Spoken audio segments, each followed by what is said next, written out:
Surviving infidelity. My beloved wife cheated on me and my daughter isn't mine. How can I move forward as well as shake angry feelings? This is gonna be a long one. My wife and I were married for 21 years.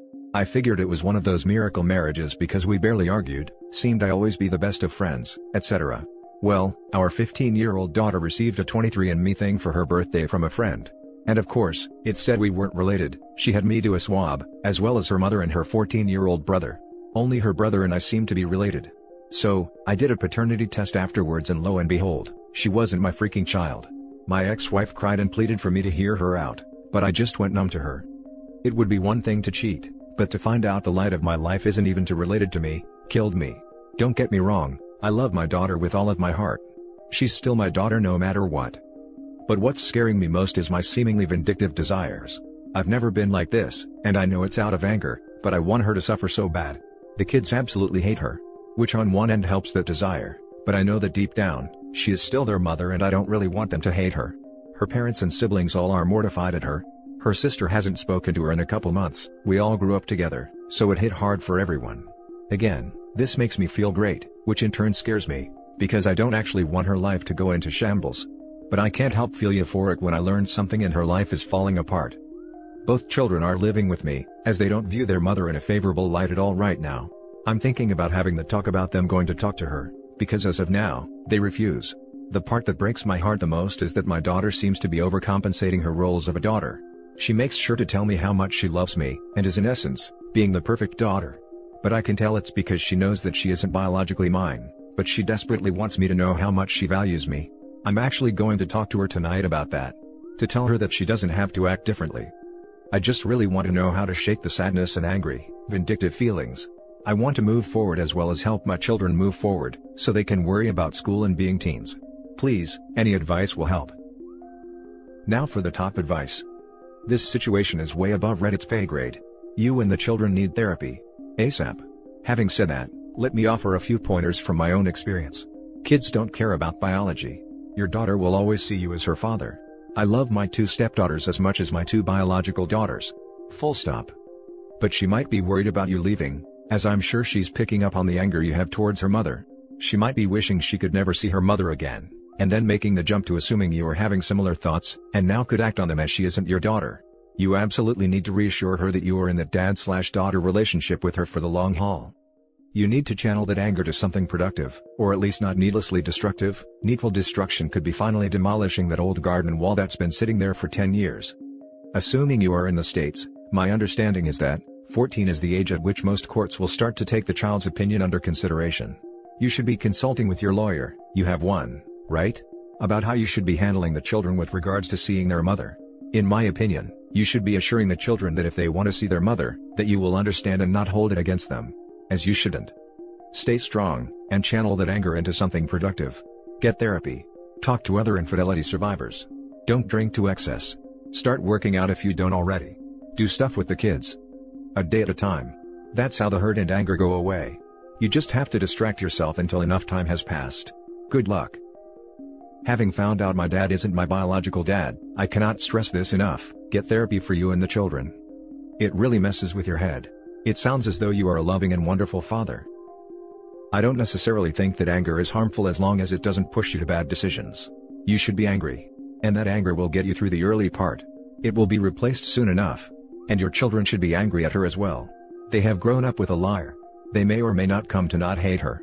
My mother's infidelity in my teens has remained with me for 40 years now. I have no use for her and she can die alone when time comes. Sorry you have joined us in this club, but there are good and helpful people here. You're still carrying the water for your wife. Stop that. Let the kids decide by themselves if/when they want to talk to their mother. It's their relationship. Please don't force your teenage kids to interact with their mother. As a child whose father forced him to see his mother, I hated them both for it. I understood why, but it didn't change how I felt. Just like you, your kids need time to process this. Exactly, feeling hatred after something like this is expected and normal. If they eventually forgive her, that's fine, but it's also fine if they don't. This is a huge betrayal. Now for the next story. 11 years together, with 2 years of fidelity. So, where to begin? I was with my now ex-wife and mother of my children for 11 years. I was living blissfully unaware, thinking we had a healthy/happy relationship. Sure. At the 5-year mark of dating, she left me for a few months and started dating a guy from her work. But she came back and expressed her severe regret and swore nothing happened while we were together. We got engaged 6 months after that, and had our first son the next year. We finally were about to get married when a close friend of mine broke the news. My soon-to-be wife had been cheating on me with a few different guys for years. My close friend had a friend that worked in the same restaurant as my girlfriend, and said it was widely known that she was having an affair with 2 different people. Needless to say, I didn't believe a word. I confronted my fiancée and she denied everything, and our wedding went on as scheduled. My no longer close friend sent me a note apologizing for giving me the bad news, but standing by what was said. Fast forward another year and we welcome our second son, and life is good. 2 beautiful happy boys, career is going well, she is able to be a stay-at-home mother and all seems great. We get to a point where she expresses to me that she is feeling a bit run down from the day-to-day monotony, and makes plans to go country line dancing with her girlfriends once a week. I think it's a great idea, it gives her a recharge and gives me a night alone with my kiddos. This goes on for a year or so, and again I am still blissful. Then the shoe dropped. In December, she sends me a text message while I am at work that she is moving out. Obviously shocked and devastated, I ask for answers and explanation, but only receive, "I haven't been happy for a long time." By the time I get home, she has moved all of her things out, she had cleaned out our savings account and had been renting an apartment for the past several weeks. My world is destroyed and flipped upside down. I go from coming home to my loving family and children daily, to not knowing when I will see anyone. Just to compound things, within 5 days, she is openly dating a guy from the country bar she had been visiting with her friends. Fast forward 6 months, we have arranged joint custody, spousal support, and are communicating quite well for the sake of the boys. I bring up the rumors of her cheating before we were ever married, and she finally confirms it's true and so much more. She had only been truly faithful the first year or so we dated, and had been with a number of men the rest of our relationship. Whenever she was out with her friends from work after getting off, she was with different guys. Now I don't even know for sure that my kids are mine. While I don't want her back, the pain felt the same. How could I be so blind, so unaware? I tried to be a kind and supportive husband, but I must have done something to push her away. A year and a half later, and I am used to the life I now have. I see my kids 50% of the time, and I have a very nice girl that cares deeply about me.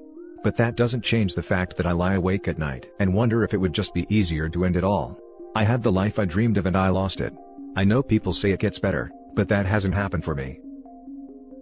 Now for the top advice. Just don't marry that very nice girl. Definition of insanity is trying the same thing over again expecting different results. I explained to her that I will probably never marry again, but I fear she thinks my opinion will change over time. She really is kind and great, and deserves more than me. She will most definitely think your opinion will change. And a couple of other things evident here. I'm sorry you were the victim of such a vapid, malignant narcissist of a person, one who would be so Machiavellian as to trap a person in a marriage to depredate them of their emotions, their money and their support, while betraying them completely. It's not your fault. She's a broken person inside. She has a black hole inside her, telling her 24/7 that she's so freaking ugly and stupid and unattractive, that she needs male attention like it's as essential as air. She has no sense of self-worth outside that provided by men in her life. If I may take a guess, it would be due to a CPTSD episode inflicted on her by a male parental figure during childhood. You have essentially escaped from the maw of a cheater, a thief, and an abuser. Leave out her personal issues. The simple fact she was so flippant about traumatizing you repeatedly for 9 years, makes her an abuser. I personally view infidelity as psychological and emotional mistreatment. My viewpoint could be skewed due to my personal experiences, but it's unquestionably abusive to traumatize the person you supposedly love, to treat them as meal ticket, to not even have the respect to provide you the chance of moving on when they themselves moved on. Check your inbox. I've sent my recovery list. One of the activities and it will work for you, I promise. Please, self-harming ideation is never a good sign. Just think about your kids whenever it gets too hard for you. I'm really sorry for putting this pressure on you, for moralizing to a person who is so clearly human and suffering. I know I shouldn't put any more on your plate. But please, just anything but that. Don't take the blame please. She is a toxic individual, destined to implode all of her relationships the same way throughout her life. She will keep burning all those bridges who aren't sycophantic enough for her, until she turns around one day and finds there's no one else left around her. So will it be for the pack of vultures her friend circle is? It's also physical mistreatment, as they may get STDs. Especially if they're serial cheaters, like my ex-wife and OP's wife. Indeed, my ex-wife gave me chlamydia due to her affair with AP. Do you intend to do the DNA test? No, I don't think so. They know I am their daddy. Are you concerned that later down the line they might do a 23andMe DNA test and find out? Seems like it could really blow up in everyone's face by not knowing. You do realize you don't have to share the results with anyone or let her know, right? But at least that way you can prepare for the possibility later. Even if they don't have your DNA, they are still your kids. I guess I see it exactly as you put it. Even if they don't have my DNA, they are my kids. Even if they do take a test later in life, and I turn out to not be their biological father, I don't see how me knowing that, and withholding the information makes it any better for anyone. Now for the last story. Please help. Possible cheating wife. This is my first post. I'm sorry for the length, but there are a ton of details. My heart and soul are in torment and I don't know where else to turn. Backstory: my wife and I, both late 30s early 40s, have been married for over a decade and we have several children of a wide age range. Our marriage has had its ups and downs through the years, but nothing major of note. Normally, we make about the same amount of money. Due to the pandemic, I'm currently bringing home roughly 3/4 of the household income. We work opposite hours with different days off, so we rarely have much time together. Our personalities and habits are different as well. I'm a homebody and she likes going out and doing things. Also, she was previously married before we started dating. Her ex was a habitual cheater, which according to her, led her to have an affair and subsequently move out of their house, and later divorce. We are both heterosexual and I have never had any reason to doubt her declared orientation. Lately, I've noticed several things in the last few weeks that lead me to believe that she's having an affair. She started going out late at night to visit one of her female friends, a single lesbian. Before leaving the house, she always takes long showers, 30 minutes or so. I've noticed that much of that shower time is due to the fact that she has started shaving her legs and other parts religiously. In all of our years together, she has never shaved anything during the winter. She rarely shaves her bikini area during any season. During the late nights when she isn't visiting her friend, she is talking for hours quietly to her on the phone in another room while wearing iPods. She has always had a passcode on her phone and used to leave it laying around or plugged into the charger unattended. Now, her phone is with her 24/7. I haven't seen it unattended since this strange behavior started. She even tucks it underneath her pillow while sleeping. She never goes to work without full makeup, even though she has to wear a mask. She very rarely wore makeup to work since the start of the pandemic. Her friend is a co-worker. During Valentine's weekend, according to her, had to stay the night at a hotel right by her work because they needed her to work the next day. She stayed away from home an additional night for the same reason. She didn't end up working another shift that next day. She came home the day after Valentine's Day. Also, we live less than 10 minutes from her job. I'm now the sole initiator of all kissing and intimate activity. The frequency of activities hasn't decreased, but the intensity has vanished. She's not into it as much as she always has been over the years. We had a talk the evening that she finally came home after being away for 2 days. I didn't accuse her of anything, but hinted around about how her behavior had changed dramatically in recent days. She immediately got on the defensive and started gaslighting me. Everything was, "I don't know what you're talking about," shifting immediately to "I'm delusional, and everything is my fault." As usual when things develop into an argument between us, I ended up apologizing for a plethora of things that had no bearing on the situation, and there was no resolve whatsoever. I've talked about this situation with one of my close female friends who has been through hell, and back in her relationship with her now ex-husband. She believes that I'm probably right about an ongoing affair. She also thinks there's a small chance that my wife is just generally unhappy with her home life.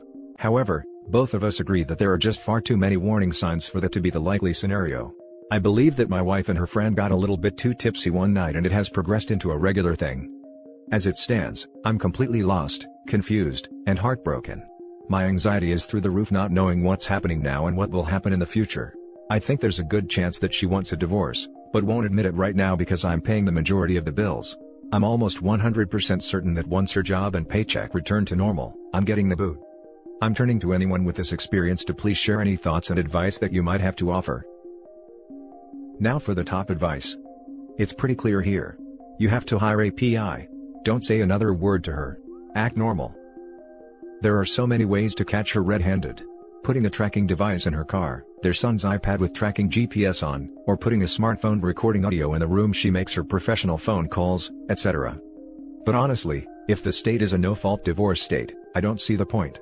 She's 1000% cheating. He should start planning his exit with a good lawyer, and for the love of God OP, don't tell her you went to talk with a lawyer or display any card you hold until she's served or you're served. We do live in a no-fault state, which is another reason that I have considered.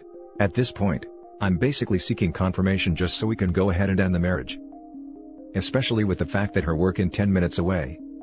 I hate reading this, it pains me so much because it brought back so many unwanted memories. Now I might only be 25 and way younger, So my knowledge of this doesn't include marriage or kids, as that might sway your choice in staying or leaving, but my ex-GF was so similar, and I have to agree with your female friend, your wife is 100% doing something behind your back. If you don't believe me, just do what I did. I kept getting red flags about my ex-GF cheating on me, and well, I was trying too hard to get into her phone. I had to know the truth, as she wouldn't admit to anything because she lived with me.